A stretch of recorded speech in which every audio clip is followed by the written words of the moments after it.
Muy buenos días, Asturias. Muy buenos días, Asturias. Comenzamos jornada, comenzamos también semana, lunes de Pascua. Hoy es 6 de abril de 2026 y esto es Asturias al día. Como siempre, con 3 contenidos sobre la mesa. Después de las vacaciones de Semana Santa, todavía hay comunidades autónomas de España que siguen en este periodo festivo. Muchos de ellos están por aquí, por Asturias, tras un fin de semana espectacular en cuanto al tiempo, como bien han contado los representantes del sector de las casas rurales y de los campings de Asturias en la parte del matinal de nuestro informativo en RPA hace unos minutos. Bueno, pues vamos a continuar con la vida más o menos normal, si es que eso se puede decir. Por ejemplo, en Avilés están de fiesta también, que hoy es el día de la comida en la calle dentro de las fiestas del Boyu de la capital avilesina. Hoy tenemos 3 temas sobre la mesa, nos llevan a hablarles sobre la guerra de Irán, nos llevan a hablarles de una empresa que lleva ya una temporada ubicada en Grao y con mucho éxito, y también les hablaremos de los huevos pintos, de la Pola Siero y del Ventolin. En cuanto a lo primero, Trump lanza un nuevo ultimátum a Irán, ahora para las 2 de la madrugada del martes al miércoles en hora española. Nuevas amenazas, nuevas muestras de su incontinencia verbal. La guerra, mientras tanto, se complica. Estados Unidos ha salvado a uno de los pilotos de los cazas derribados por Irán, en lo que se había convertido en una razón de Estado, pero el estrecho de Hormuz sigue cerrado y los mercados se resienten. En España, el gobierno central mantiene su rechazo a colaborar con Estados Unidos, y aquí en Asturias el Ejecutivo del Principado flexibiliza el pago de los impuestos. Vamos a hablar de nuestra tertulia de actualidad en Asturias al día con los tertulianos que ya tenemos a nuestra mesa y que después les voy a presentar. En cuanto a lo segundo, Aritium, que así se llama, es una empresa asturiana ubicada en Grao, que tiene como lema transformando la salud a través de la innovación tecnológica. Sigue creciendo con nuevos proyectos y más empleados. Son esos proyectos que nosotros siempre llamamos que tienen IVA.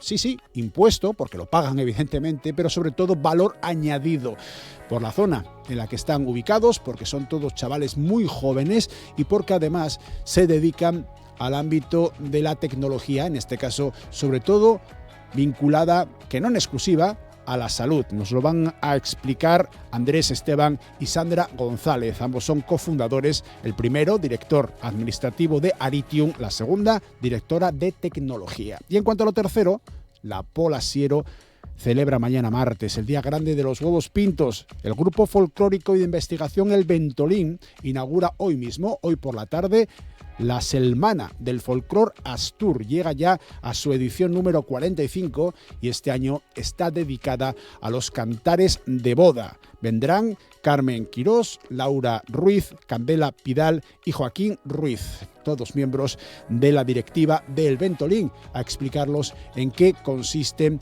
las actividades que tienen previstas para esta semana, que en realidad es bastante más de una semana, porque concluye el miércoles de la próxima. Comienza hoy, todo ello dentro de Asturias al día, que tiene a Amor Argüelles en la realización técnica y que comienza en esos momentos. Asturias al día, con Nacio Varillas. Con Gonzalo Olmos, abogado. ¿Qué tal, Gonzalo? Muy buenos días. Hola, ¿qué tal, Nacio? ¿Qué tal? Buenos días y buenos días a todos los oyentes, por supuesto. Con Ángeles Fernández Aúja, abogada. Buenos días. Hola, buenos días y buenos días también a todos los oyentes. Que además te estrenas en estas funciones. Muchísimas gracias. Daos las gracias a la RTPA por la invitación, ¿no? Encantada de estrenarme y encantada de estar, por lo tanto, en esta tertulia. Y Félix Baragaño, presidente de la Cámara de Comercio de Sisión. Tú no te estrenas, pero hacía ya una temporada que no venías, así que también muy bienvenido. Pues nada, buenos días, encantado de estar aquí una vez más. Vamos a hablar, y esto ya os pido disculpas a vosotros, a los oyentes, a los espectadores, de abrid el puto estrecho, locos cabrones, o vais a vivir en el infierno. Aunque parezca increíble, aunque igual ya nada parece increíble cuando hablamos de Donald Trump, son palabras de todo un presidente de los Estados Unidos en sus propias redes sociales. Y ello solo unas horas después de que él mismo anunciara con un posible e inminente, según palabras textuales, acuerdo de paz.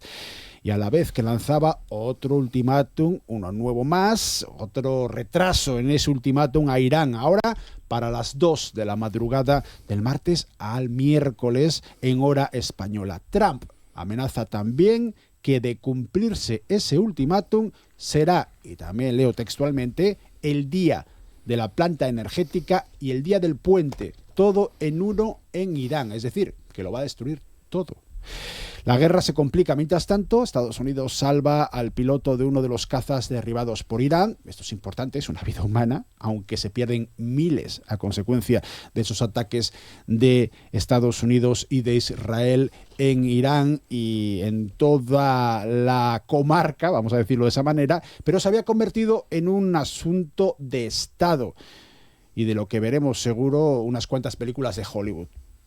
Mientras tanto, el estrecho de Hormuz sigue cerrado, los mercados se resienten, en España el gobierno mantiene su rechazo a colaborar con Estados Unidos y vamos a asturianizarlo también. Aquí el gobierno del Principado anunciaba la semana pasada, antes de los días festivos de la Semana Santa, que se va a flexibilizar el pago de los impuestos. Comenzamos una primera toma de contacto, como lo veis vosotros, da la sensación de que todo sigue evolucionando en la guerra, pero todo a peor. Félix, no sé si estás de acuerdo con eso. Bueno, pues efectivamente, ¿no? Yo creo que para poder enmarcar esto, pues bueno, no cabe duda de que existe un gobierno en este caso iraní, pues que a todos nos genera una gran decepción, ¿no? El hecho de que bueno, pues haya un gobierno pues que no respete, ¿no? los derechos, ¿no? Pero efectivamente nos genera mucha duda que esta forma de combatirlo a través de la guerra pues sea la más adecuada, ¿no? Está trayendo absolutas consecuencias indeseables, pues el cierre del estrecho de Hormuz, pues todo lo que es la subida del petróleo, y va a generar, yo creo que ya no tenemos ninguna duda, pues una gran crisis energética, crisis del transporte, parece que se puede abrir una posible moratoria, una negociación. Bueno, pues realmente el tema genera una incertidumbre absoluta y la verdad que vemos pues con auténtica preocupación todo lo que está ocurriendo. ¿Cómo lo ves tú, Ángeles? Pues un poco yendo a tu introducción, ¿no? A las últimas declaraciones del presidente norteamericano, siempre da la impresión de que en un minuto dice una cosa, puede ser a las 24 horas, no sé si llegamos a las 24 horas, podemos estar diciendo lo contrario, pero aquí sí que quiero un poco tener en cuenta que normalmente en el ámbito internacional, en el ámbito de la política internacional y de la diplomacia, nunca normalmente es lo que parece. Es decir, ¿puede ser posible que se esté negociando en estos momentos? Claro que sí, que esté intentándose, ¿no? Mediar, intentándose buscar una solución al conflicto planteado y al mismo tiempo estar lanzándose, ¿no?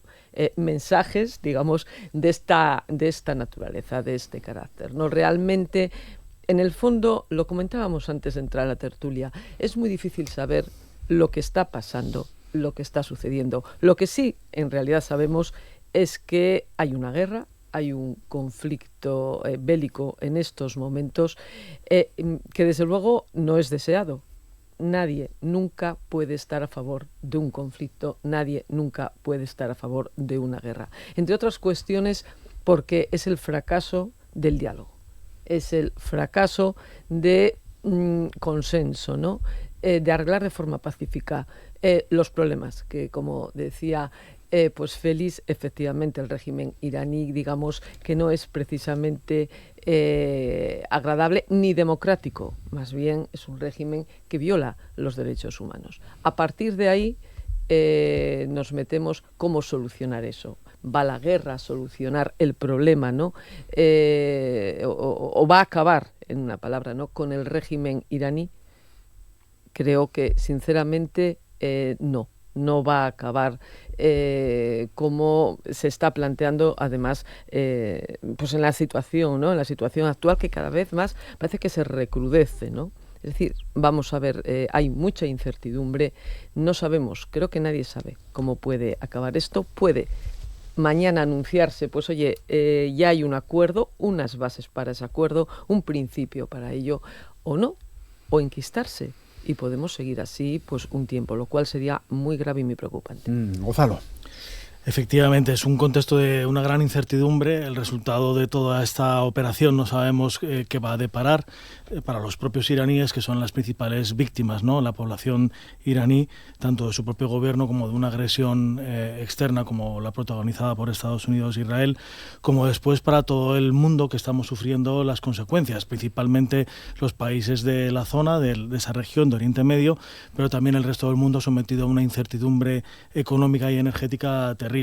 Hay que tener en cuenta que nos podemos ver metidos en una crisis, en una recesión de consecuencias imprevisibles que tienen siempre repercusiones políticas de toda clase, que afecta a la estabilidad de los sistemas democráticos en todo el mundo, afecta a la estabilidad global, y nos podemos encontrar de una manera totalmente inopinada, ¿no? Por nuestra dependencia de los combustibles fósiles, hay que decir, con lo cual hay que extraer algunas lecciones sobre la culminación de la transición energética, que es complicada, a veces tiene consecuencias que hay que moderar de alguna manera, pero que sigue siendo una asignatura pendiente en nuestras economías.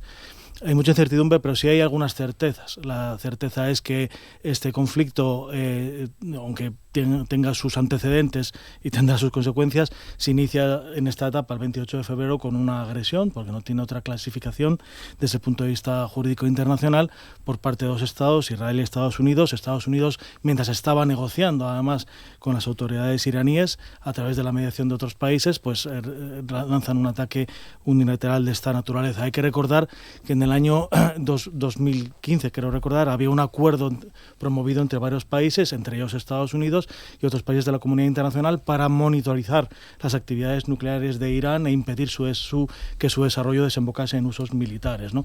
De ese acuerdo se salió Donald Trump en el año 2017, nada más llegar a la Casa Blanca, provocó una involución además porque reforzó a los segmentos más duros del régimen iraní, un régimen efectivamente caracterizado, como bien ha dicho Ángeles, por la violación sistemática de los derechos humanos de una manera cruel, y ha hecho en este caso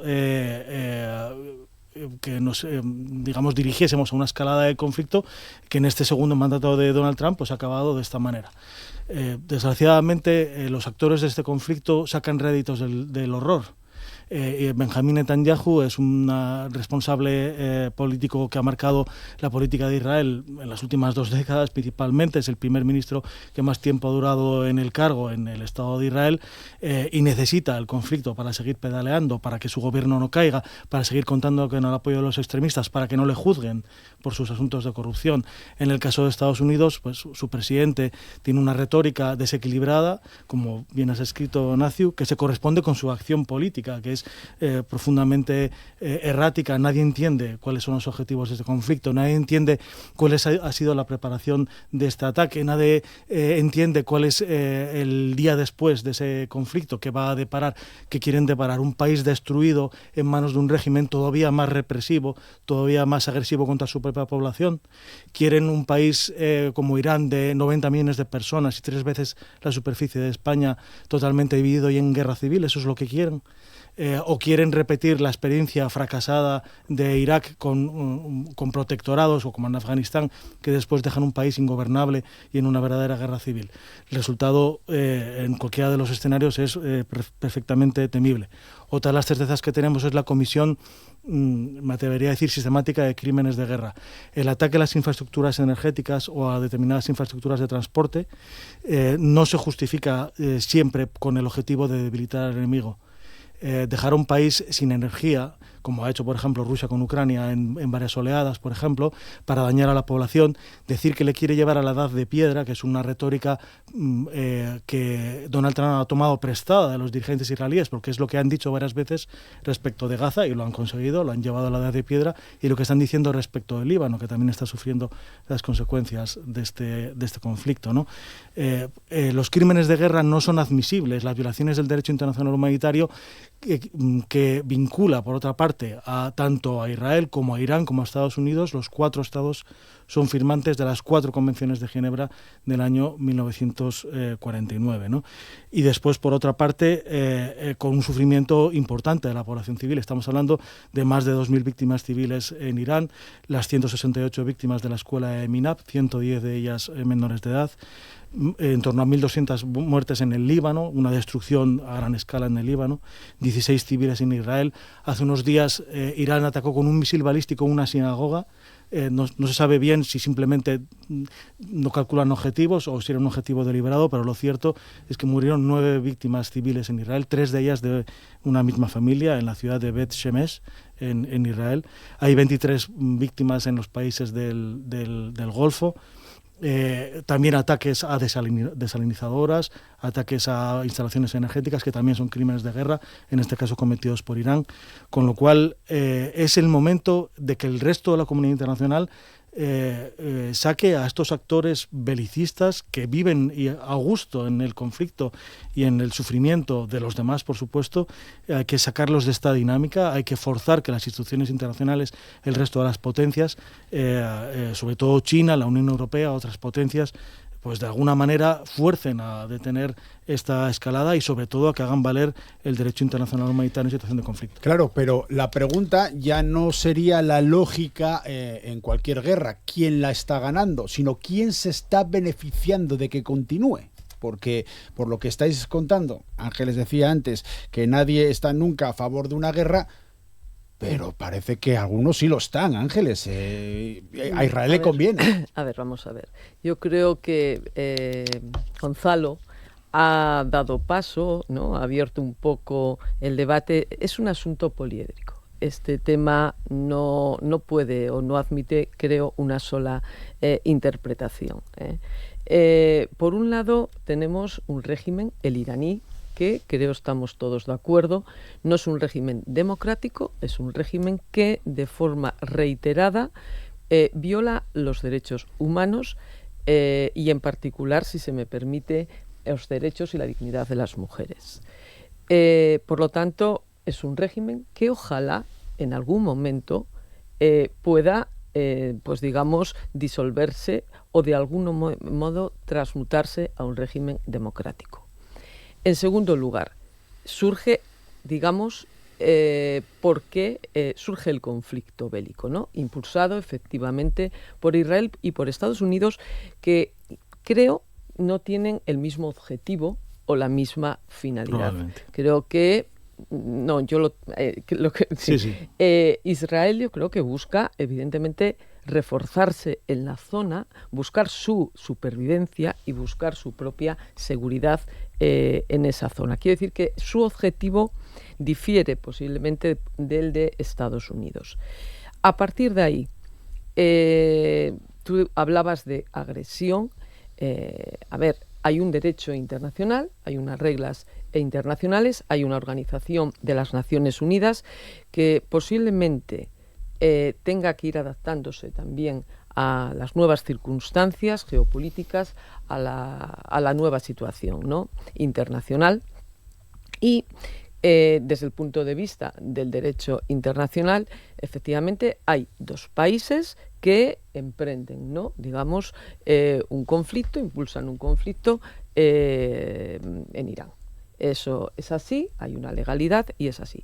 Y aquí yo creo que hay que plantearnos por qué surge ese conflicto, para qué surge ese conflicto y qué estrategia de salida puede tener este conflicto bélico. Es decir, son una serie de interrogantes. Y con independencia, digamos, de la locuacidad, ¿no? Del presidente Trump, vamos a ser, es cierto que estamos, o está emergiendo de alguna manera, y aquí sí que un nuevo orden mundial en el que China va a jugar, y de hecho ya está jugando, ¿no?, un papel, no sé si hegemónico, vamos a verlo, tendrá que consolidarse, pero lleva camino, ¿no?, de un papel, desde luego, digamos, de potencia mundial, ya lo es. Rusia es más bien una potencia de ámbito regional. Y en ese orden mundial venimos. Y quiero aquí que nos pongamos, porque nosotros somos españoles, residentes en Asturias, pero también hay que a lo mejor hacer un esfuerzo, ¿no?, de trasladarnos un poco a la sociedad americana, a la sociedad norteamericana, ¿no? Y entonces Estados Unidos parte de una situación de ser hegemónico tras la Guerra Fría, tras la caída del muro de Berlín, tras la caída de la Unión Soviética, es la única o la mayor potencia mundial, ¿no?, por así decirlo, que ve cómo de la mano de Xi Jinping China, ¿no?, va aflorando como también potencia mundial. Y eso supone ir hacia un nuevo orden mundial.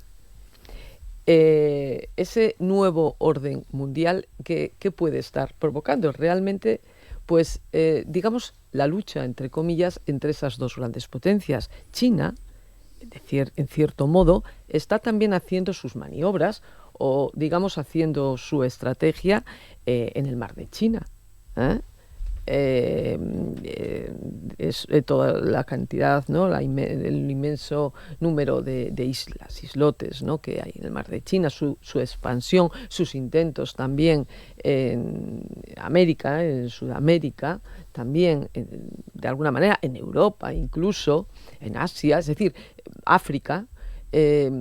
China también tiene su plan o su planificación a largo plazo, pero que supone, desde luego, reforzar esa hegemonía o ir creciendo a esa hegemonía mundial.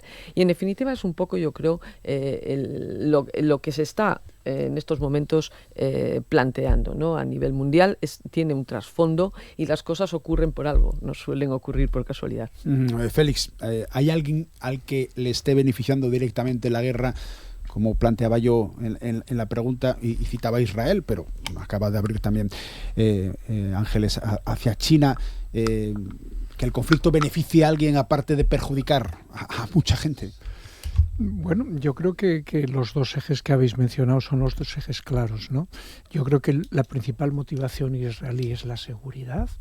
No cabe duda de que Irán lleva muchos años apoyando toda una serie de milicias que están en el entorno de Israel, precisamente para, apoyándose en ellas, buscar la manera de acabar con el Estado israelí. O sea que en el caso de Israel, yo creo que la primera motivación es la seguridad y la supervivencia del propio país.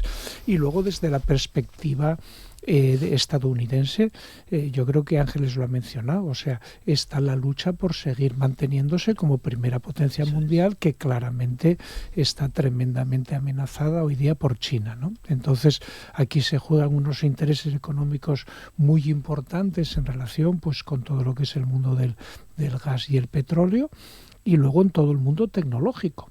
O sea, realmente, quitando un poco las grandes tecnológicas americanas que todos conocemos y que han tenido un desarrollo tremendo, en paralelo lo está viendo también en China, y China ahora mismo, si a mí me preguntan y yo, pues, que conozco algo China, creo que ya está muy por delante de Estados Unidos. Lo que hay es un yuan tremendamente devaluado, que si en un momento dado aflora con su verdadero valor, tendría ya un PIB, a mi forma de entender, muy superior al que tiene Estados Unidos.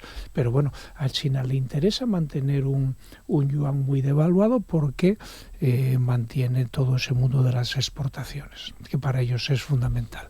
Pero bueno, yo creo que, respondiendo a tu pregunta, Nacio, los dos claros beneficiarios es Estados Unidos, para intentar mantener una hegemonía mundial, sobre todo desde una perspectiva económica, y Israel, porque lo que busca es tratar de reducir el potencial bélico de todas estas milicias que tiene el entorno y del propio Israel, que en un momento dado, si se sigue fortaleciendo, e incluso pues ya se mencionó también la capacidad nuclear, si realmente llegase a desarrollarse en su totalidad, pues podría llegar incluso a destruir el Estado israelita. Gonzalo. Claramente quien beneficia este conflicto es a los extremistas en todos los bandos, ¿no? Porque juegan la dinámica que les interesa, ¿no? Que es la de llevar las cosas al extremo de la violencia y hacer de la violencia su culto, su proceder, su norte y su sur, ¿no? Es la forma de funcionar del extremismo, ¿no? El extremismo concilia muy mal con el derecho y concilia muy mal con cualquier cosa parecida al orden tanto interno como internacional. Y es en lo que están jugando. Tanto Estados Unidos como Israel desprecian flagrantemente el derecho internacional hasta el punto de estar vandalizándolo, creo que es lo que están haciendo, se comportan de una manera totalmente irrespetuosa, presumen de ello, no buscan ninguna excusa, ni siquiera han ido como se hizo en 2003, de una manera, a mi juicio, equivocada, ¿no? Con el ataque a Irak, pero al menos intentó llevar el debate al Consejo de Seguridad de las Naciones Unidas en aquel momento, ¿no? Con el resultado en aquel momento del veto de varios miembros permanentes, incluido Francia.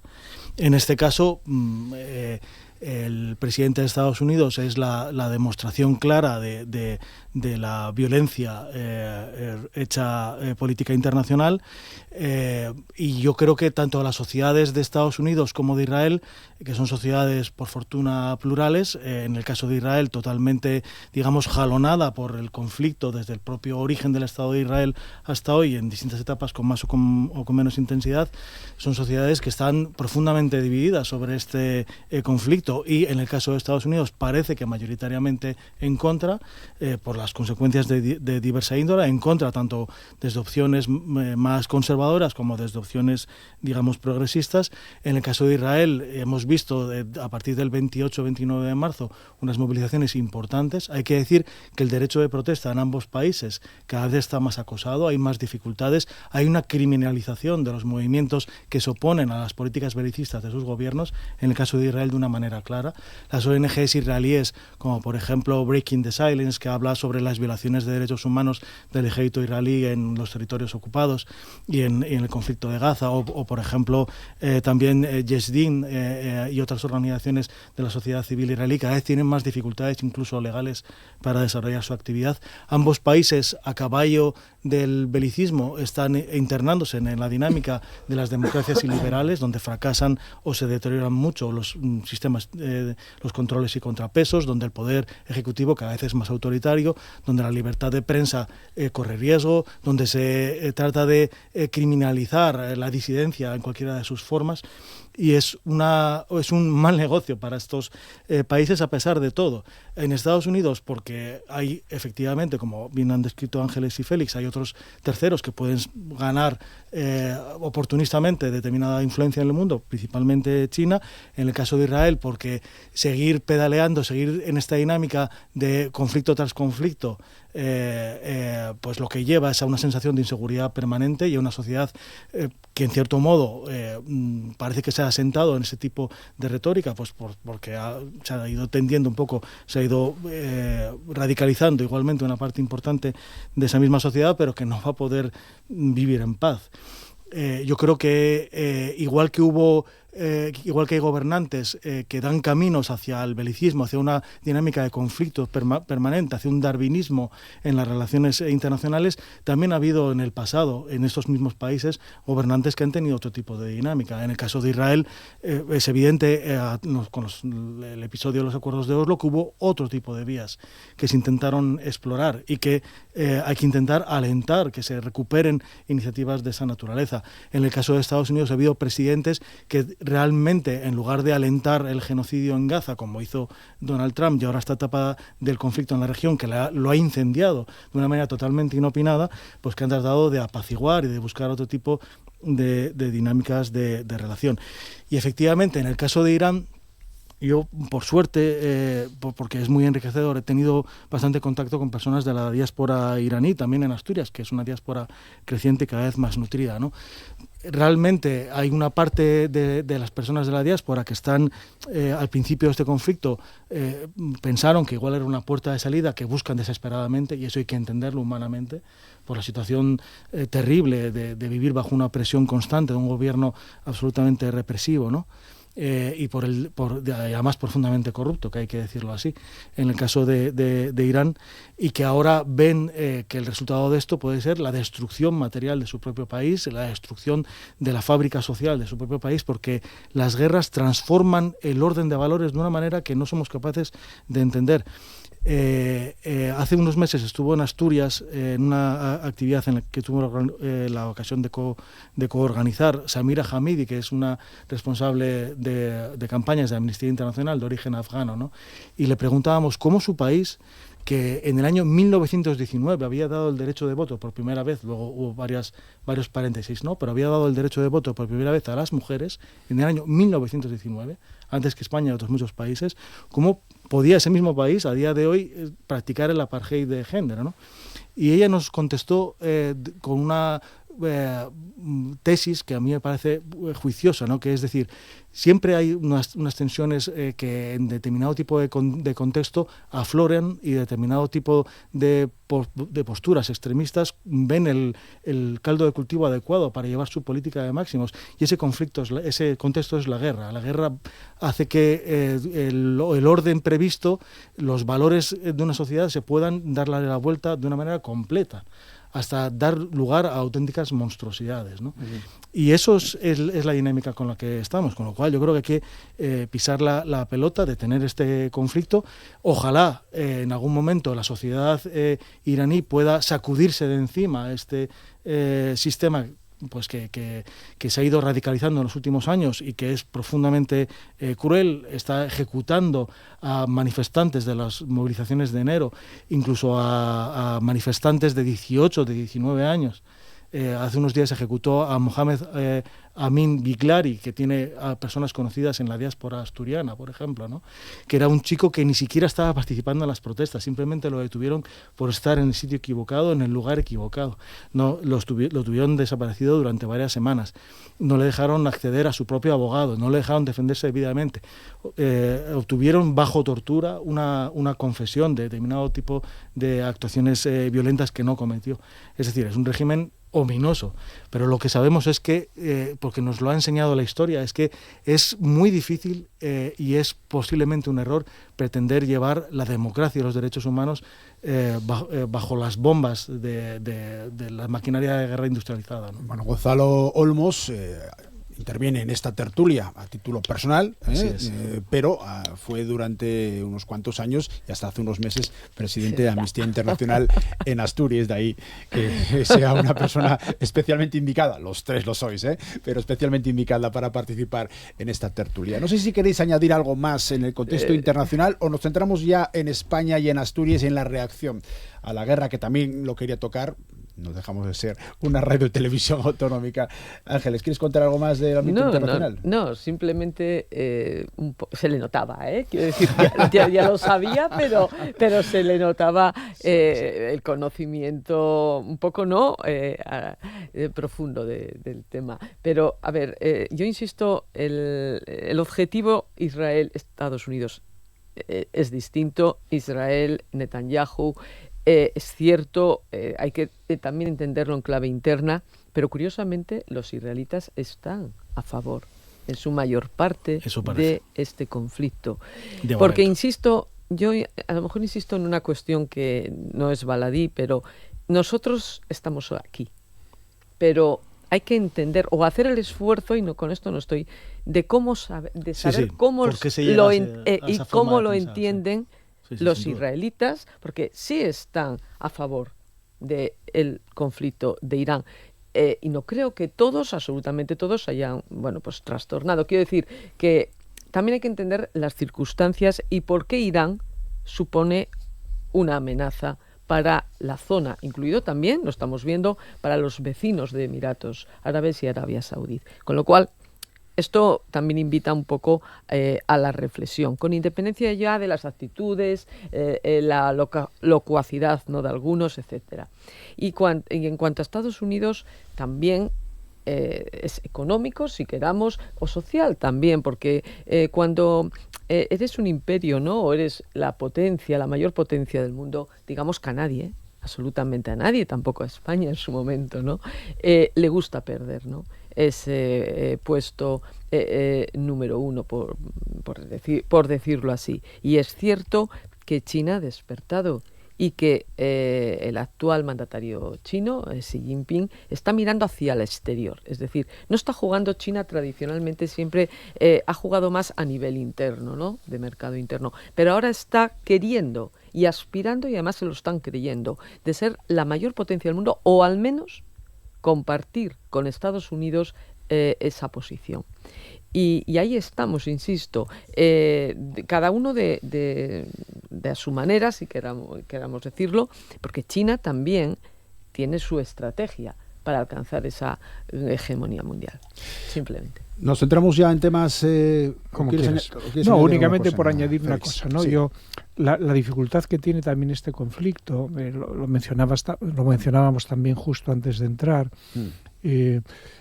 todo lo que es la guardia esta revolucionaria, en estos momentos, por la información que ha ido trascendiendo, prácticamente maneja 2/3 de la economía del país. Eso es una auténtica brutalidad. O sea, eso lo que quiere decir es que hay muchas miles de personas perfectamente organizadas y estructuradas que van a hacer todo lo posible para que el régimen no cambie. ¿Por qué? Porque ellos están teniendo grandes beneficios económicos y personales. Eso decían que ya lo había hecho Napoleón. Napoleón había enriquecido a sus generales y eso había sido una de las grandes estrategias para realmente luego conseguir lo que consiguieron en tan pocos años, ¿no? Y de alguna manera eso todavía dificulta más la situación del objetivo que desde una perspectiva democrática se podría intentar conseguir, ¿no?, que es que cambiara el régimen iraní, y realmente lo vemos muy complejo, y la guerra incluso lo que puede hacer es radicalizar y todavía fortalecer las posiciones internas de esta Guardia Republicana.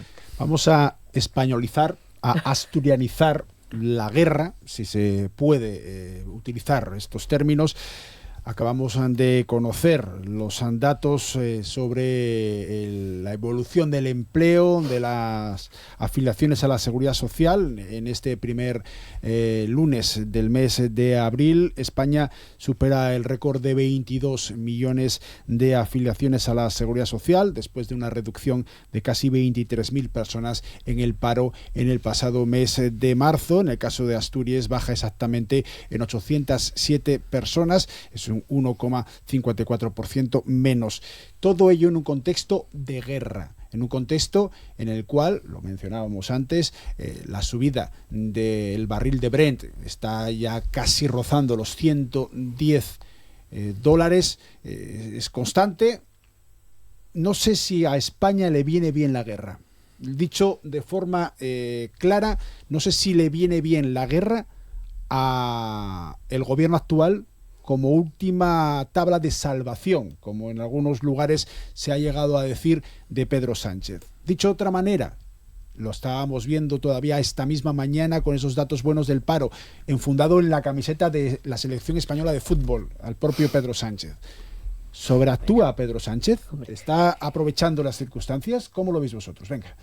Gonzalo, Ángeles, Félix, acabas de intervenir, vuelves a intervenir si quieres otra vez. Bueno, pues venga, oye, me lanzo yo. Venga. Yo creo que... ¿Con camiseta o sin camiseta? Es un error, utilizar la política exterior pues para politizar, o sea, yo creo que eso es un error. Entonces, yo creo que desde la perspectiva de país para nada nos beneficia, o sea, yo creo que esto nos perjudica por todos los sitios, pero bueno, que pueda haber algún uso partidista, pues bueno, lo estamos viendo, ¿no? Lo estamos viendo que así es. Ángeles. ¿Sobreactúa Pedro Sánchez? ¿Cuándo no?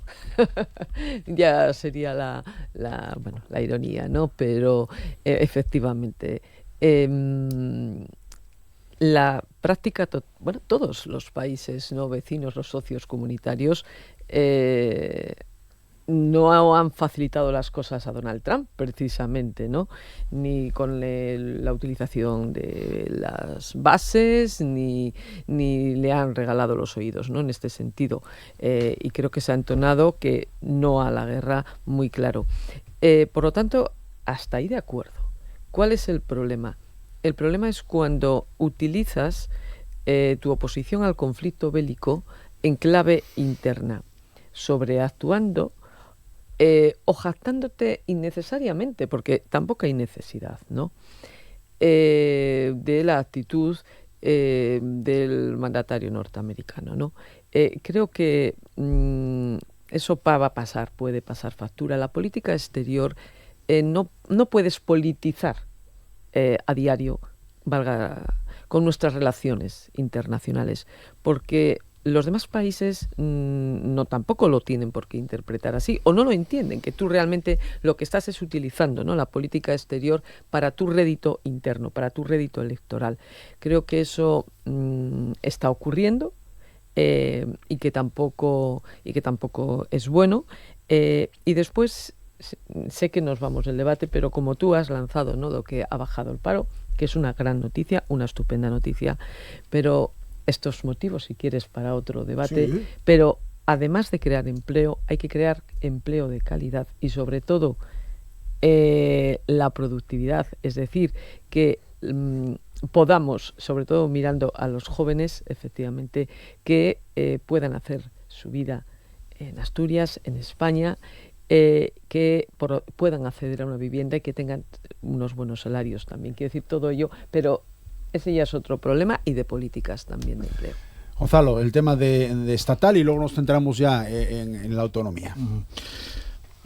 Claramente no viene bien a nadie un conflicto de esta naturaleza, y cualquier ganancia a corto plazo, como por ejemplo se especula con que quizá determinado flujo turístico que pudiese ir hacia esa zona pueda todavía alimentar más a la industria turística de países estables y seguros como España, ¿no? Pero evidentemente a la larga e incluso a más corto plazo el resultado es nefasto. El incremento de los precios del petróleo y del gas natural pues afecta a todos los sectores de la economía. El repunte inflacionario pues es siempre muy negativo. Es negativo para los ahorradores, es negativo para los asalariados, es negativo para todas las cadenas de suministro. La economía española, la economía europea está fuertemente internacionalizada, eso es muy positivo, también la asturiana, y las empresas que trabajan en el sector exterior necesitan seguridad jurídica, necesitan paz, necesitan precios previsibles, necesitan rutas transoceánicas seguras, y todo eso lo estamos perdiendo entre las manos y ante nuestra vista, algo que era un escenario que se daba por sentado hace apenas unos años, ¿no? Y eso son decisiones humanas, hay que decir, no son catástrofes ni fatalismos, son decisiones humanas mal tomadas, las del camino del conflicto y de la violencia. Y también necesitamos instituciones internacionales viables para que el comercio internacional y la actividad económica internacional se puedan desarrollar de una manera adecuada, ¿no?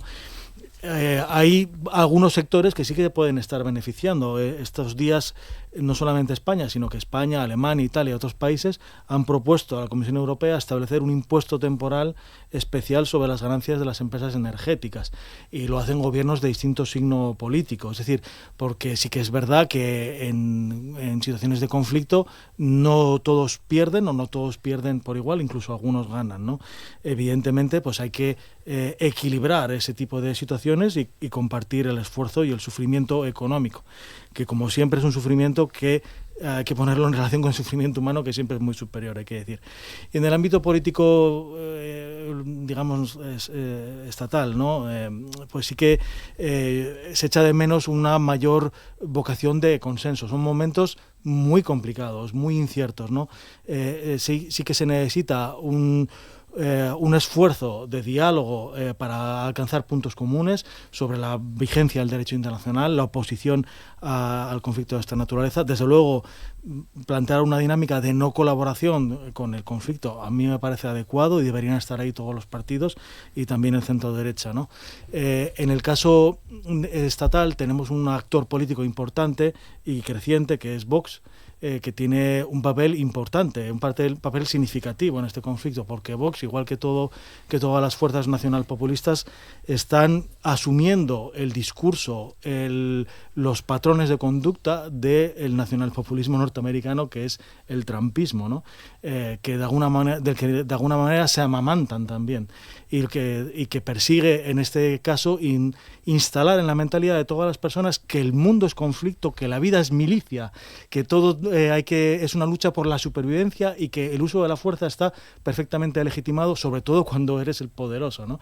Y ese tipo de forma de pensar es nefasta para la convivencia a nivel internacional y también nacional. Yo creo que el hecho de poner al nacionalpopulismo europeo en su sitio e invocar los valores europeos de la paz, de la democracia, de las relaciones internacionales pacíficas que han reunido al centro izquierda y al centro derecha históricamente en la Unión Europea es algo que merece la pena poner encima de la mesa, y a los apóstoles de la guerra pues decirles que ahí tienen los resultados y que esos resultados nos van a afectar en el bolsillo, ya nos están afectando cuando repostamos, y que cuando cualquier ciudadano se presente y examine cómo le ha afectado en su vida personal el conflicto, pues que mire también quién apoya este tipo de conflictos, y en ese sentido que decida a quién quiere dar su respaldo en el futuro, ¿no? Yo creo que el nacionalpopulismo en este caso es muy negativo en este tipo de dinámicas, porque claramente se posiciona a favor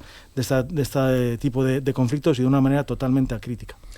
Sí, a mí, como he dicho antes, es evidente, ¿no?, que Pedro Sánchez está utilizando como para rédito interno, ¿no?, la guerra de Irak, de Irán. Ahora, y que para la sociedad en general, evidentemente no nos viene nada bien. Solo hace falta ir a la compra, al supermercado, ver la inflación. El barril de petróleo están dándolo ahora no para de subir, con lo cual va a subir el transporte de nuevo, va a ir subiendo lo que valía pues €1 ayer, igual te vas hoy y te vale €1,15, por poner un ejemplo, con lo cual para la sociedad nos viene muy, muy mal, ¿no? Entonces, ¿qué medidas? Yo quiero entrar, ¿qué medidas se han adoptado o sería posible adoptar de cara a los ciudadanos? Bueno, se han adoptado ya por parte del gobierno español. Parece que el gobierno de Barbón va a adoptar también ciertas medidas de fraccionamiento, aplazamiento de tributos autonómicos, pero yo quiero insistir en que ni Pedro Sánchez ni, por supuesto, Barbón deflactan el IRPF. Es decir, la deflactación del impuesto sobre la renta. Porque al final tú bajas el IVA, y eso está estupendamente bien para el ciudadano, pero es un impuesto indirecto que grava igualmente a todo el mundo. Si lo bajas, beneficia igual a todo el mundo, al que tiene rentas más altas o al que tiene rentas más bajas, por indistinto.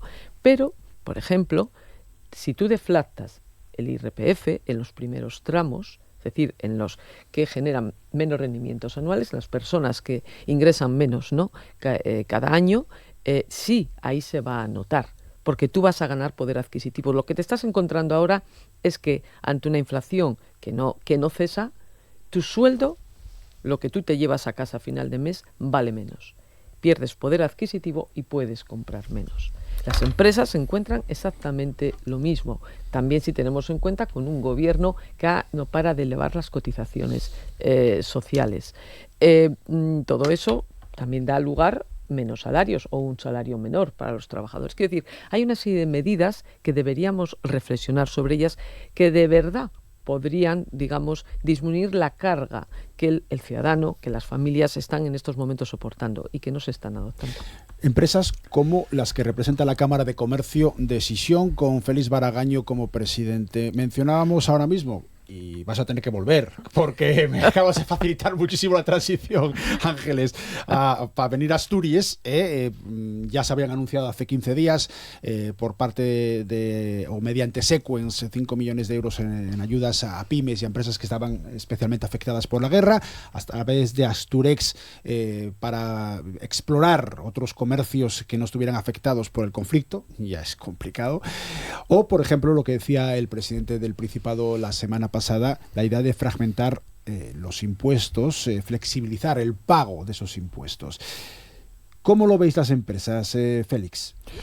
Bueno, pues efectivamente las empresas siempre aceptamos, o sea, nos afecta de una manera directa el que haya este tipo de incertidumbres y luego, como bien decía Ángeles, hay un coste directo de subida en todo, en la cesta de la compra, pero también en los transportes, en la gasolina. Entonces eso afecta a todo, a todas las materias primas que adquieres, que tienes que trasladar, a la venta de tus productos, que para poder enviarlos fuera pues tienes un coste más alto, automáticamente estás perdiendo valor. Entonces efectivamente tiene una afectación altísima. Entonces desde esa perspectiva pues toda ayuda es bienvenida y luego pues afecta de una manera muy distinta a unas empresas y otras. Empresas que están en un ámbito pues más quizás más local, más autonómico, pues pueden estar quizás algo menor afectada que las que tienen un ámbito ya pues más nacional o más internacional, pero todas están afectadas, ¿no? Yo respecto un poco a la economía, bueno, pues desear que todos esos proyectos que se han anunciado pues puedan tener continuidad, pues todos los proyectos relacionados con el cambio energético, ¿no? Pues todo lo que es las inversiones pues en los proyectos de baterías que se bajan en el Musel, de las obleas de silicio para la Thalia, incluso pues en la industria de la defensa, que pues estamos viendo que efectivamente parece imprescindible que Europa pueda tener su propia defensa y no estar siempre dependiendo pues del primo de Zumosol, ¿no? Que parece que está claro que ha tomado pues unos derroteros totalmente distintos. Sin duda, la empresa siempre está afectada negativamente por un incremento de costes y está afectada pues a nivel de incertidumbre porque, bueno, pues todo esto no se sabe hacia dónde va a avanzar y cuánto tiempo, ¿no?, va a continuar esto, ¿no? Y yo respecto a esto, pues también hacer un comentario, ¿no? Todo lo que es la nueva ley relacionada con el mundo laboral ha hecho que las empresas tuviéramos que prescindir de muchos tipos de contratos que antes existían y han derivado todos hacia el contrato fijo discontinuo. Es la única manera que hoy día tienen las empresas prácticamente de tener un poco de flexibilidad y poder adaptarse a lo que son los cambios y los momentos productivos a lo largo del año, ¿no? El que este tipo de contratos fijos discontinuos pues figuren como personas trabajando, pues a veces también deforma un poco las estadísticas, ¿eh? O sea, simplemente mencionar esto, que ojalá estos 22 millones de afiliados estuvieran trabajando todos, pero una parte de ellos realmente no es así, ¿eh? Todas las empresas tenemos hoy día fijos discontinuos que no están permanentemente trabajando. Venga, vamos acabando, Gonzalo. Nada, 2 minutinos, por favor, y finalizamos.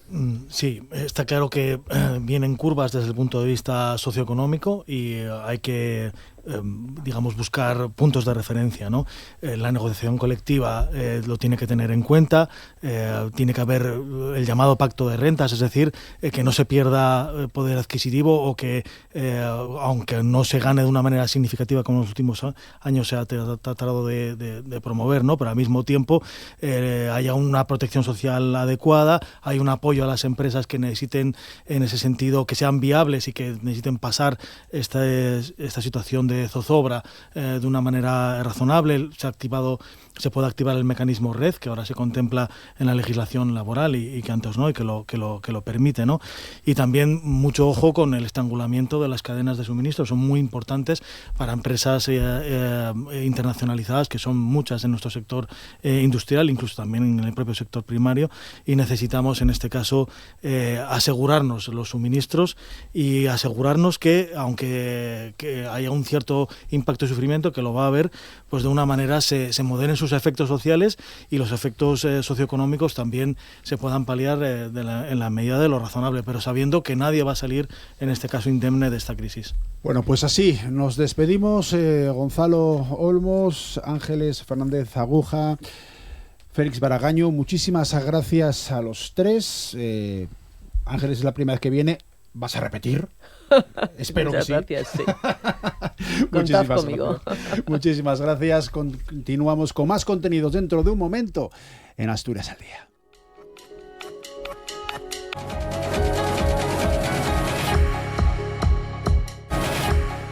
En la segunda parte de Asturias al Día de este lunes de Pascua, un día festivo en algunos lugares de España, también, por ejemplo, en Avilés, con la comida en la calle, nos vamos hasta Grao, o Grao viene hasta nosotros con un proyecto con IVA, con impuesto de valor añadido. El impuesto, porque lo pagan, es una empresa, pero sobre todo con valor añadido, esos que nos gustan aquí en Asturias al Día, porque está ubicado en un concejo que no es de los más grandes, tampoco de los más pequeños, pero no es de los más grandes de Asturias, porque crece y porque se dedica además al sistema de la innovación, al sector de la innovación, en este caso más vinculado al ámbito sanitario, aunque no en exclusiva. Tenemos con nosotros a los representantes de Aritium, que es una empresa ubicada en Grao. El lema es transformando la salud a través de la innovación tecnológica. Sigue creciendo, con nuevos proyectos, con más empleados. Sandra González, cofundadora, directora de tecnología de Aritium. Buenos días. Hola, buenos días. Andrés Esteban, cofundador, director de analítica. Muy buenos días. Buenos días. Muchísimas gracias a los dos por acudir a la llamada de Asturias al Día. La mayor parte del equipo sois moscones. Sí, a ver, ahora mismo somos 12 personas, ¿vale? Y yo creo que sobre 8 así deben ser todos de Grado y alrededores, ¿vale? Luego tenemos un par de personas de Oviedo y, bueno, Andrés, que viene de Madrid, pero que ahora vive en Grao también. Bueno, ¿cómo acaba un madrileño en Grao? Pues eso también me pregunto yo muchas veces. No, bueno, al final surgió la oportunidad de crear esta empresa, Aritium. Y pues la verdad que tampoco me lo pensé mucho, fue junto a Sandra y junto a Ángel Colau, que ya nos conocíamos de Madrid. Y nada, pues al final una cosa llevó a la otra, la empresa fue creciendo y vamos teniendo más proyectos, más gente, etcétera. Y llegó un momento, yo empecé en remoto en Madrid, pero llegó un momento que al final pues esa gestión diaria o el estar cerca era necesario. Entonces pues decidimos que me viniese aquí a vivir, lleva bastante tiempo y nada, la verdad que bueno, contento, al final en Asturias se vive súper bien, así que... Y ahora me dices, estoy repetidísimo de haber dado el paso. No, la verdad que muy contento, se echan cosas de menos, pero bueno, la verdad que aquí en Asturias se vive muy bien. Bueno, ¿qué perfiles tenéis los componentes de Aritium? Cualquiera de los dos, no hace falta mantener un orden. Bueno, la verdad que la mayor parte sí que son técnicos. Al final tenemos pues ingenieros de telecomunicaciones, ingenieros informáticos, gente de sistemas, gente administrativa también. O sea, la verdad que tenemos perfiles variados un poco para dar respuesta a todo lo que va surgiendo en el día a día de una empresa. Porque es una empresa que además crece. ¿Sois 12 ya?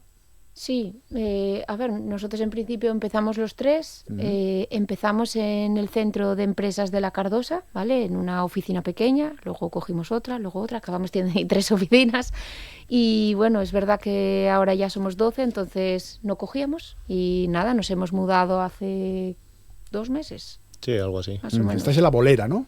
Sí, ahora tenemos una oficina en La Bolera allí bastante grande que tiene también parte de taller, parte de almacén, porque bueno, nosotros no solo desarrollamos software, sino que también cacharreamos, digamos, ¿vale? Sí. Con dispositivos. Entonces, bueno, siempre necesitamos tener una parte de taller para que la gente pruebe cosas, o sea, montamos también algún cuadro de comunicaciones y bueno, hacemos diferentes cosas así. La Bolera, para quien no conozca Grao, ¿cómo podemos describir la zona? Pues La Bolera son unos edificios, ¿vale? Que tienen bastantes bajos comerciales. Este es un bajo muy grande y está, digamos, en la calle que va hacia los colegios, los institutos y el polideportivo. más o menos. Vale, estás en la En el zona centro. de, Sí. de Grau, que eso es lo que quería, ¿no? Para que la gente que no conozca la Villa Moscona sepa dónde ubicarse más o menos. Oye, lo de Aritium, el nombre no es muy común. ¿Significa algo? Realmente no tiene ningún significado como tal, pero sí que nos gustaba en esto de la tecnología que acababa en Itium, algo así. Y luego también pensando un poco cuando vas a foros, cuando vas a ferias, etcétera, el que empiece por A siempre te da mayor relevancia porque al final normalmente los listados de empresas siempre están ordenados alfabéticamente y quieras que no, pues se te ve mucho más rápido que ya cuando estás buscando empresas, cuando va por la M, pues estás un poco cansado y no prestas tanta Claro, atención. eso cuando íbamos al cole o al instituto, yo apillándome varillas era de los últimos y me venía muy bien porque siempre me preguntaban al final. Pero claro, tratándose de una empresa, es importante que eso se reconozca rápido por un nombre que sea llamativo y que además, bueno, si empieza por la A, pues mejor todavía, Sandra. Sí, sí. ¿Quién decide el nombre? Los tres fundadores, al final buscasteis por ahí porque, bueno, a veces el nombre es muy fácil y a veces muy difícil. Yo creo que fue idea de Ángel, ¿no? Sí. Estuvo un día buscando y, bueno, claro, también cuando buscas un nombre de empresa es muy importante ver que el dominio no está cogido, ¿vale? O sea, nos gustaban varios, pero tener el dominio web, el .com y el .es liberado, eso es importante.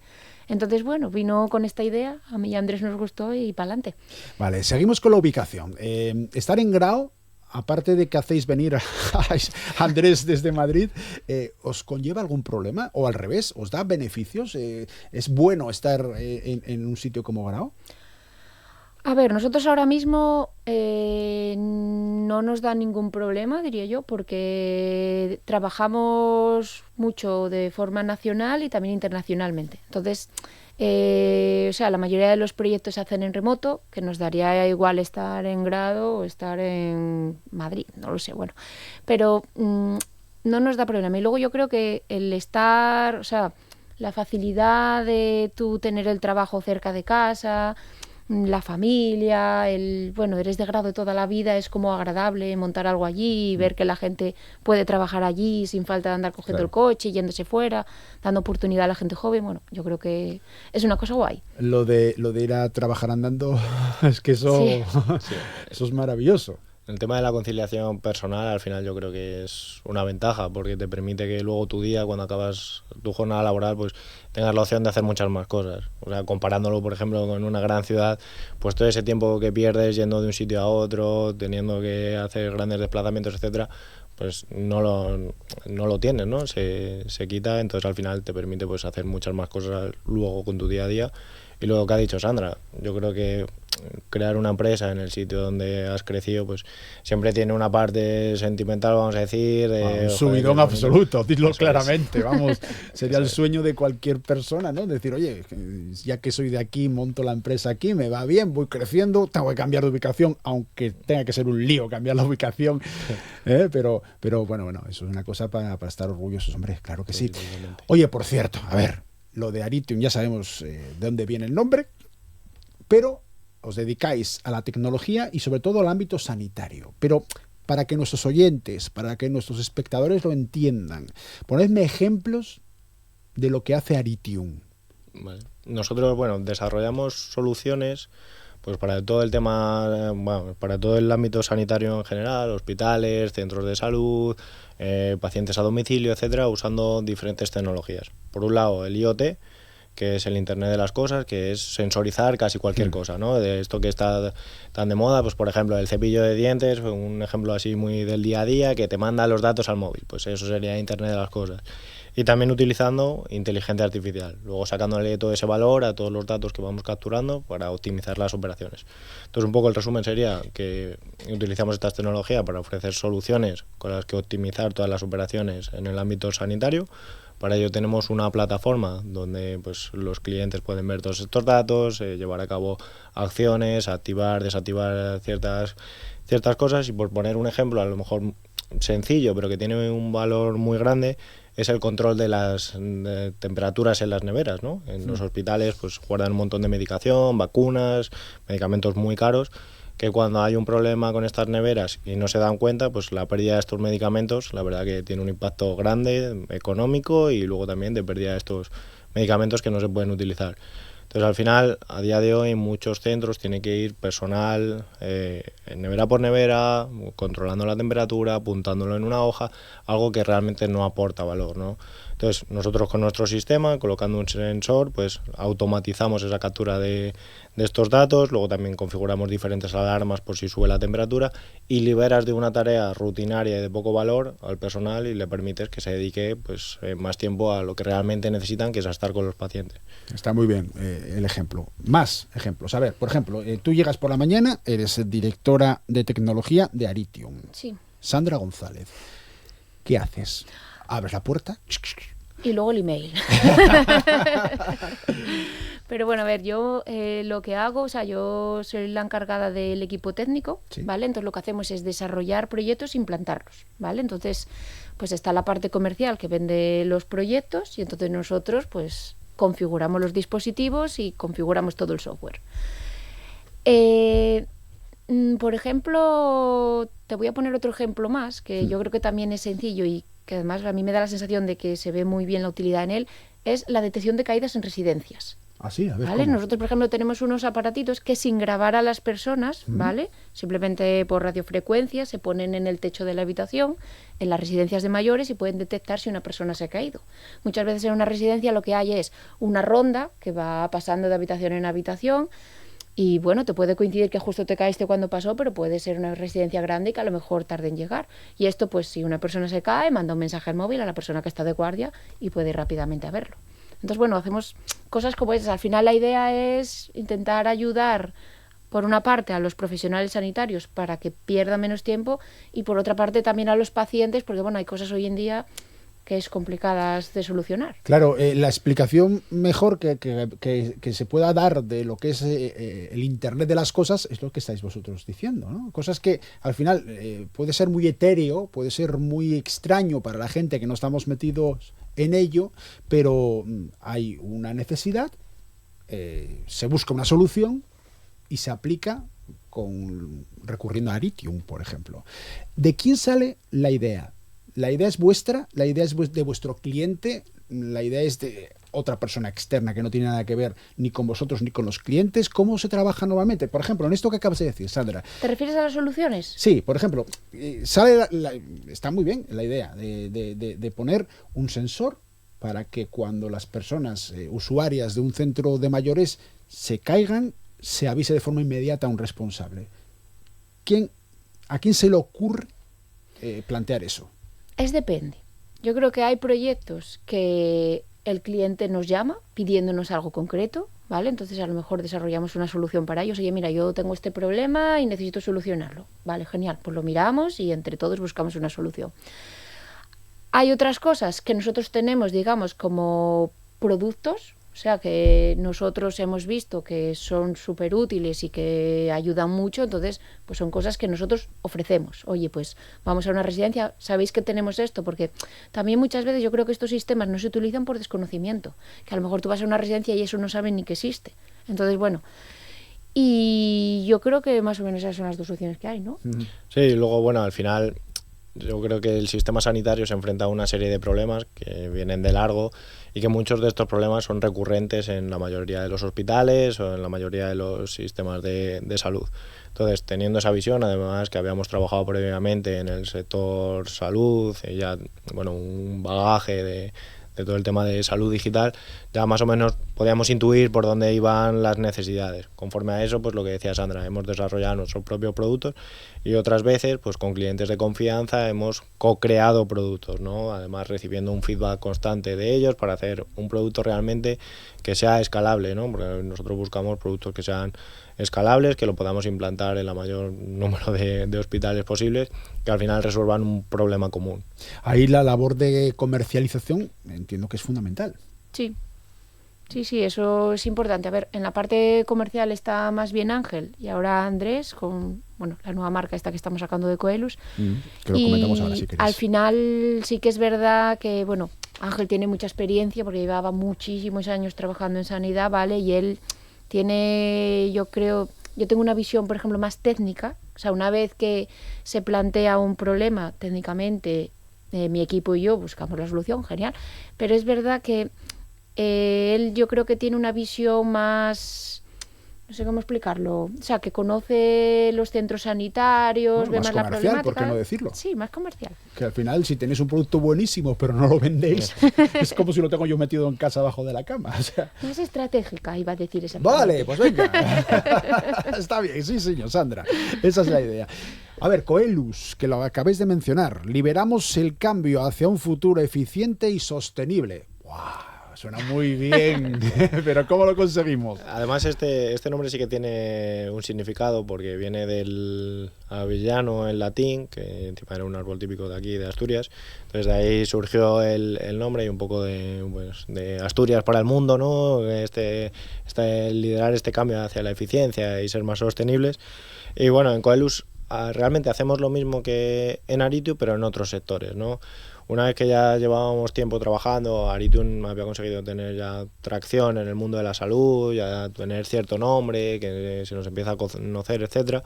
Cada vez nos iban surgiendo más oportunidades en otros sectores, pues temas industriales, temas de edificios inteligentes, temas incluso de agricultura. Entonces, para no mezclar el nombre de Aritun, que ya estaba muy enfocado en salud, decidimos crear esta nueva marca, Coelus, para dar respuesta a todas estas necesidades de otros ámbitos, de otras industrias. ¿Y trabajáis con los mismos conceptos, con las mismas ideas base? Y también basándose en el Internet de las cosas y la inteligencia artificial, ¿o ahí varían? No, es lo mismo. Lo que pasa que aquí sí que estamos también integrando otro concepto nuevo, que es nosotros lo que llamamos el MSE, que es el Management System Extender, que es pues todos los sistemas de control tradicionales de un edificio, como el BMS, donde ya hay pues un sistema que gestiona la climatización, por ejemplo. Con estas nuevas tecnologías de IoT e inteligencia artificial, extender sus capacidades y ampliarlas, ¿no? Pues integrar el mundo, por así decirlo, industrial tradicional con el mundo más digital, más nuevo del IoT y la inteligencia artificial. Vale, pero por ejemplo, en agricultura, esto que los modernos llaman Smart Agriculture, ¿para qué sirve Coelus? ¿Cómo? Venga, ponedme ejemplos que es como mejor se entiende. Vale, un ejemplo podría ser, pues tradicionalmente se riega una explotación de forma uniforme, ¿no? Sin saber si una parte está más húmeda, si necesita más en un lado que en otro. Pues al final, sectorizando una parcela, poniendo sensores que te midan pues temperatura, humedad, conductividad eléctrica del suelo, etcétera, tú puedes, pues por ejemplo, optimizar ese riego. Hay partes que seguramente tengan la humedad suficiente o apta para ese cultivo que estás plantando ahí, y otras pues están más secas. Entonces al final te permite optimizar ese riego, optimizar el agua que estás utilizando, y también el tiempo, ¿no? Que al final cada vez menos gente se dedica a tema de agricultura. Entonces pues oye, todas las herramientas que les permitan optimizar su tiempo y les permitan ser lo más eficientes posibles son de gran ayuda. Siguiendo con el ejemplo de la agricultura, ¿Coelus sería para un pequeño agricultor o sería para un gran agricultor? Para todos. Para ambos. Porque saldría rentable económicamente a mí que tengo una hectárea, por ejemplo. Sí, a ver, nosotros las soluciones son escalables, ¿vale? Entonces tú, por ejemplo, puedes tener un sensor, ¿vale? O puedes tener 200 sensores. Me refiero, nosotros no tenemos ningún problema en que si tú tienes una granjita pequeña, ¿vale? Pues necesitas a lo mejor 10 sensores, y a lo mejor uno que tiene una explotación enorme necesita 100. Venga, vale. Pero el sistema es totalmente escalable, o sea, no hay ningún problema. Poniendo el ejemplo de las neveras, nosotros tenemos proyectos donde hay 400 neveras en un hospital y hay proyectos donde hay 2 neveras en un centro de salud. O sea, que al final sirve para todo el mundo, digamos. Vale, y es económicamente asumible seguimos con el ejemplo de la agricultura, para una persona que pueda tener su sueldo basado en la actividad agroganadera, o con mucho 2, vamos a poner. Podría utilizarse sin problemas. Además también, claro, esto hay que verlo de 2 maneras, ¿no? Yo me estoy gastando esto en un sensor y en a lo mejor una suscripción o lo que sea, pero ¿cuánto agua me ahorro? ¿Cuánto diésel me ahorro? O sea, al final también hay que hacer ese ejercicio de ver cuánto me supone esto, pero cuánto retorno me da a la larga. Claro, para eso está un director de analítica. ¿no? Entre otras cosas. Bueno, ¿qué hay que hacer para contactar con Aritium, para conocer vuestros productos, para tratar de llegar a un acuerdo si es que se da el caso? ¿Qué tendría yo que hacer con mi pequeña hectárea de terreno en el caso de que sigamos con el tema de Coelus y la agricultura o todos los demás asuntos que lleváis en Aritium? Pues tenemos una página web, ¿no? Donde tenemos el contacto, aritium.com, ¿vale? Para que quede claro. Y nada, puedes contactar a través de la web con nosotros o a través de LinkedIn. O del correo genérico que es info@aritium.com o info@coelus.com para más cosas. Y por ahí, o bueno, pues lo que decía Sandra, ¿no? Por LinkedIn, por la web. O puedes venir a vernos a la bolera, Eso si es. a lo mejor estás ¿A Grao? aquí a Grao, en alrededores. Pues esa sería también una muy buena idea, un buen plan, ya que vamos a Grao o ya que vamos a Aritium, visitar Grao, ¿eh? Pero no vale venir un domingo al mercado, ¿vale? Porque estamos cerrados. No. Eso por lo menos un día a la semana hay que descansar, chavales. No podría ser de otra manera. Andrés Esteban, Sandra González son cofundadores. El primero es director de analítica, la segunda directora de tecnología de Aritium. Que vaya muy bien. Enhorabuena por la idea, por seguir en Grao, por seguir creciendo y por darle ese valor añadido a un producto que tenéis, que podría estar ubicado en cualquier parte del mundo, pero que está en Asturias y está en el concello Grao. Gracias, enhorabuena y a seguir. Muchas gracias. Muchas gracias. Dentro de un momento nosotros también seguimos con más contenidos en Asturias al Día. Memorias vacías.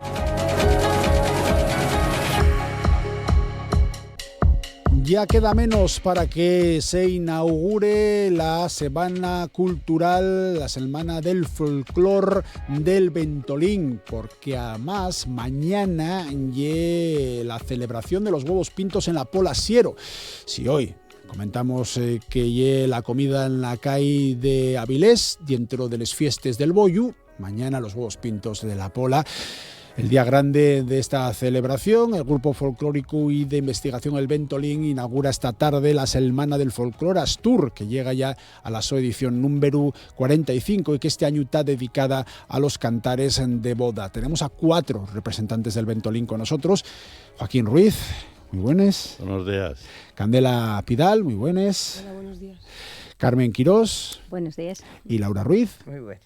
Muchísimas gracias a los 4 por estar con nosotros para presentar esta Semana del Folclor Astur que organiza el Ventolín en colaboración con el Concello de Siero, que en realidad, Joacu, y mucho más que una semana. Decís semana, pero entamáis esta tarde, 6 de abril, y rematáis el viernes de la semana que entra, el 17. El 17, sí. Por primera vez alargámoslo un poco porque tenemos una exposición que creo que merece la pena exponerla un tiempo más abundante y por eso yo el motivo de que dure este año 2 semanas. A ver, ¿qué exposición ya? Bueno, pues tenemos una exposición de Fernando de la Puente sobre matraques y carraques, con 80 y pico piezas expuestas y creo que ya una pasada, creo no, ya una pasada, hay que verla. Cuando decimos matraques y carraques, Laura, muchos oyentes, muchos espectadores saben perfectamente de qué estamos tratando, pero vamos a hacer un esfuerzo explicándoles un poquitín qué es eso. Bueno, son diferentes instrumentos que son de percusión, todos ellos. Tenemos en nuestra cabeza la típica carraca que de una lengüeta que va dando vuelta, pero bueno, hay una gran variedad de artilugios, matraques, carraques, ranes. Bueno, la verdad hay que ir allí y poder comprobar todo tipo de esta percusión que hay, maravilloso. Yo aprendí mucho, solo colocándola ya aprendí muchísimo. Teniendo en cuenta que además Fernando de la Puente y uno de los investigadores en etnografía en general y en musicología en particular más importantes que tenemos en Asturias y que Tomás y es panderetera. Ahí estoy. Entre otras muchas cosas. Sí, pero bueno, de primera panderetera, sí. Bueno, en cuanto a lo que lleva en sí la semana, cuando llevamos ya 45 años celebrándola, Carmen, ¿todavía da el vértigo que tiene que entrar para que las cosas salgan bien? Bueno, un poco, non creas, porque llevamos mucho tiempo preparando, son muchos meses de primero planificación, a ver qué es lo que vamos a hacer, después qué es lo que vas a traer, qué vas a dedicar cada día, y después, bueno, hoy ya hay como los flecos últimos para que todo salga bien y que todo encaje, no se nos olvide nada y empezar a tachar de la lista las cosas que queden pendientes. Pero bueno, creo que hoy ya está todo perfilado. Porque inauguráis oficialmente a las 6 de la tarde, Candela. A las 7:30. A las 7. 7:30. 7:30. Ah, mira, tenerlo yo mal apuntado entonces, vale. 7:30 de la tarde, venga, muy bien. Y en la Casa de la Cultura de La Pola, De La Pola, sí. Vale, y este año tenéis todos los años una temática, este año está dedicada a los cantares de boda. Sí. Cuéntame un poco el motivo. Bueno, que los cantares de boda, yo creo que ahí ya no fue falta definir nada, ya lo dice el propio nombre, pero... Bueno, pues el motivo yo creo que fue un poco, como teníamos que presentar el disco también, pues a raíz de nuestro disco pues se decidió en el Ventolín, yo no pertenezco al Ventolín, pertenezco al grupo de baile de Fitoria. Ellos decidieron dedicar la semana a los cantares de boda y así aprovechábamos y presentábamos el disco. ¿Por qué Candela no está dentro de la secta? Hay que meterla dentro ya de la secta. Bueno, de momento no, ya veremos. Bueno, colaboro somos lo que me piden, eso sí. Igual que los del Ventolín, al final somos un poco hermanos, así Eso que somos primos hermanos. Todos tenéis el mismo vicio. Sí. Bueno, comentabas tú antes, Candela, el nuestro disco, Sí. estamos hablando de un grupo que se llama Nosotres Tres. Nosotros tres somos tres pandereteras, alumnas de Fernando de la Puente, Sí. que en clase de Fernando fue donde surgió la idea de hacer este disco, él fue el que nos incentivó y nos ayudó y bueno, nos proporcionó pues los cantares, la música, los originales, todo para poder hacer el disco. Vale, y suena Amor Argüelles, compañera técnica, de esta manera. Después que la han comido en la mesa honrada, después que la han comido en la mesa honrada, después que la han comido buena pro les haga. Después que lo han comido en la mesa honrada, después que lo han comido buena pro, les haga. Después que lo han Laura, vaya cómo te cambió la voz de repente, del principio de la canción, cómo quedó la grabación. Porque la idea es ofrecer una especie de original, ¿no? De lo que es la grabación de Fernando. Eso y sí. Cómo captó, cómo se cantaba de forma tradicional. Pues está en concreto Niño de Fernando. Hay solo hay dos canciones que no son de Fernando. Una y esta que está en el archivo de Lomax, que ya recopiló hace mucho tiempo, y la otra que ya de ambas, una que hacemos en Vimeda con pandereteros de Fitoria. Vale, porque está allí también una de las pocas que tenéis en el repertorio que grabasteis Nosotres Tres, que viene del Oriente. Sí, yo la única que tenemos esa zona, de la zona Cabrera, de donde Candela, y el resto son la mayoría del suroccidente de Asturias y, bueno, Somiedo, pero luego muchos también de León.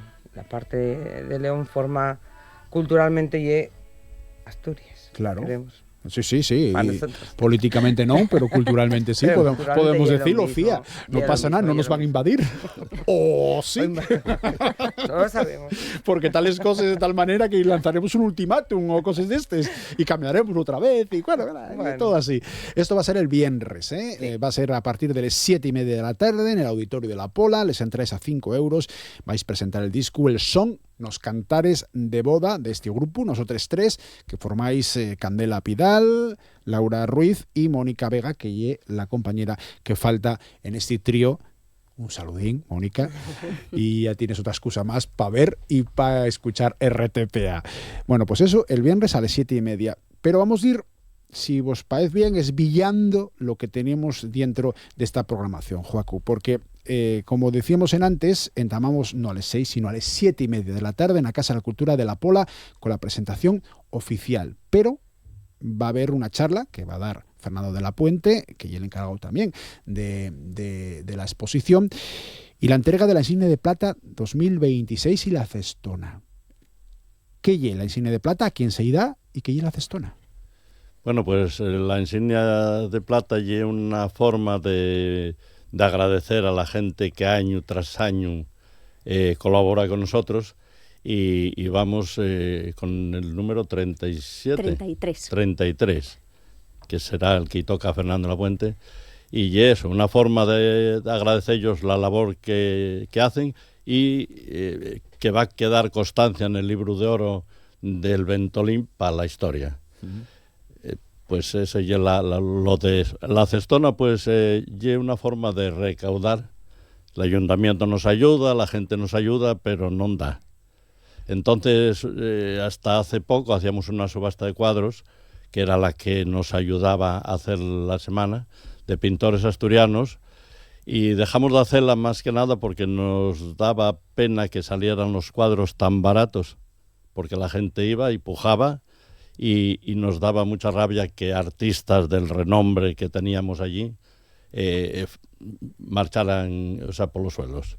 Dejamos de hacer eso y se nos ocurrió hacer la cestona el año pasado, y bueno, pues fue un éxito. La gente compra por colaborar y sacamos un dinero, ponemos nosotros los artículos de la cestona y después pues sacamos ahí un dinero que ya es el que nos ayuda a financiar parte de la semana. Porque, Carmen, todo esto tiene que repercutir económicamente en negativo en cuanto a gasto, ¿no? Hombre, claro, es que al final va todo en función de lo que el presupuesto que tienes. Si tuviéramos un presupuesto mayor, pues ideas tenemos muchas, claro. Y podríamos hacer muchísimas cosas. Pero bueno, al final tienes que intentar sacar ahí un poco el presupuesto para poder llegar a hacer cosas curiosas que además sean atractivas para el público, y no solo para el público, sino para la gente del grupo, para que podamos aprender y para que podamos revertir, bueno, pues toda la variedad de cultura y de tradición que tenemos para aprender nosotros mismos lo primero. Entonces, pero claro, hay que tener de dónde rascar ahí les perruques. Eso en cuanto a los perres, en cuanto a la xente. Bueno, el Ventolín es una de las instituciones que se mueven en el ámbito de la cultura asturiana tradicional más potentes de la nuestra comunidad autónoma, pero Laura, ¿qué vitalidad tiene Anguaño? ¿Cómo estáis? ¿Hubo tiempos mejores o no los hubo? Son tiempos diferentes, ya no es ni mejor ni peor, son un tiempo diferente. Ahora mismo, por ejemplo, lo que lleva la escuela de música lleva muchísima gente, o sea, y luego la gente de la escuela de música, hay gente que quiere pertenecer al grupo y gente que no. Entonces, eso antes no pasaba, antes era, todo el mundo se apuntaba a gaita, pandereta o a baile para el grupo, pero ahora mismo funciona de otra manera. Hay muchísimo alumnado que parte de él sí que va al grupo y bueno, ahora mismo pues oye, bueno, menos a ver si convocamos paisanos para el tema del baile. Sí, eso es fundamental. Oye, si hay paisanos que quieran unirse al baile, Naci, la ¿nunca verdad, probaste? Bueno, yo probé de pequeñín. Oye, pues sí, todo volver a retomar, ¿eh? Sí. Además, yo vengo afortunadamente de familia, pero los dos familias pues chico, que siente que baila, que toca. Tú que estás ahí, que ya es medio polesu, chico, del concello. El mío problema es que soy muy torpe y que tengo la orella como una alpargata. Bueno, y esto soy buen chaval, ¿eh? Y esto ponese. Soy buen chaval, uno no quita lo otro. Oye, tú ya es bastante. ¿Tienes algo? Porque tú, por ejemplo, cuando llegues al grupo, Candela, tú llegues al grupo de Fitoria de baile. Sí. Y como Laura nos da clase a todos, pues siempre que hace falta que colaboremos, pues vamos, cuando nos lo piden sin problema. Y fue falta sobre todo paisanos. Sobre todo hombres, sí. Es lo que nos falta. Pero pueden empezar de siempre, críos y así van. Yo de siempre, yo cuando empecé con Antón Sastres Bilbao Noviado, pues los pocos hombres que éramos, cuando íbamos por la calle vestidos, si veíamos venir un grupo de gente, guardábamos porque llevábamos unos aldeanos y esas cosas, claro. O maricuelos. Y entonces la gente ya, el poco que tienen poca voluntad, pues acabes de jorobar la pava y no vas. Bueno, eso afortunadamente vamos paso de paso ya saludándolo. Sí. Y afortunadamente hoy con el traje, esta gente y yo mismo vamos al bar, vamos a la discoteca, vamos a donde haga falta. Y con orgullo. Que eso es lo que cambió, afortunadamente, a lo largo de las generaciones un poco más pequeños, bueno, los niños Hay veces que cuando son niños, sí. Después cuando empiezan a la adolescencia ya como que tiren para atrás. Pero después es verdad que cuando ya dejes esa tontería, vamos a decir, esa claro. etapa que lleva un poco así, que te estás encontrando a ti mismo, entonces después vuelves a dar un paso para adelante. Y sí que hay gente que entra después de grande, incluso en parella, que tenemos un par de matrimonios que entraron una vez que ya estaban casados y que empezaron a bailar y demás, con lo cual... Usen a los niños de excusa, ¿eh? Sí, también. Los meten a la niña y... Pero qué bueno que sea de esa manera. Candela hizo así. Yo quería volver al ruedo y digo, voy a apuntar a la cría y luego ya voy yo. Y así hice. ¿Y llevaste al compañero también? No, imposible. No. Ahí no hay nada que hacer. Pues agárralo la orella y para allá. Bueno, mañana martes, que ya el día de los huevos pintos, tenéis doble función, doble responsabilidad. A mediodía, en la plaza del ayuntamiento, vais a participar en la bendición de los huevos pintos con una actuación, y ya de tarde a las 5:30 en el desfile que va a estar protagonizado también por la Escuela de Baile de Música y de Baile Tradicional del Ventolín. Bueno, que participéis, Joacu, y lo habitual, lleváis muchos años siendo fundamentales para tanto la bendición de la mañana como el desfile de la tarde. Bueno, y es que el Ventolín nació para huevos pintos. O sea, el Ventolín nació de una sección de Cascaos, una agrupación que tenemos en Siero, y de ahí surgió la idea, no había ningún grupo en Siero de baile. Entonces, entre ellos estaba el cura de aquel momento, don Carlos Sánchez Martino, y se animaron a hacer algo para ese año, para el año 78, 77. Y de ahí nació el Ventolín. Entonces el Ventolín, si hay huevos pintos, tiene que estar el Ventolín. Si nos llamen bien, si no vamos igual. Eso mañana martes, día de los huevos pintos. El miércoles a las 7:30 en el auditorio, la entrada a 5 euros, va a ser el turno del Teatro Costumista Asturiano con la representación de Luna de Matrimonios a cargo del grupo de Carballín. El jueves a las 7:30 la charla que va a dirigir Marisol Alija bajo el título de Canciones, coplas, romances y cantares de algunas comarcas leonesas. De ahí el contacto que decís también, Laura, con el tema de León. Mira, yo a Marisol no sé quién, no la conozco. Trabajaba, no cantaba en un grupo que se llamaba Parva y Sosiega, bueno, sí, de los más conocidos. Y la verdad que la mujer es, aparte de lo que sabe, es encantadora. Es una cosa, te muestra todo, no tiene problemas en enseñarte lo que sea, y tiene unos nervios por venir tremendos. Porque, bueno... ¿Porque ella es de dónde? Ella es de León. De León. Sí. Y, bueno, pues nos pusimos en contacto con ella porque en un encuentro de pandereteras que hicimos en Cabo Ayes, nos encontramos con ella y le contamos lo de los cantares de boda, no sé qué. Entonces, ella, dispuesta siempre a todo, se ofreció.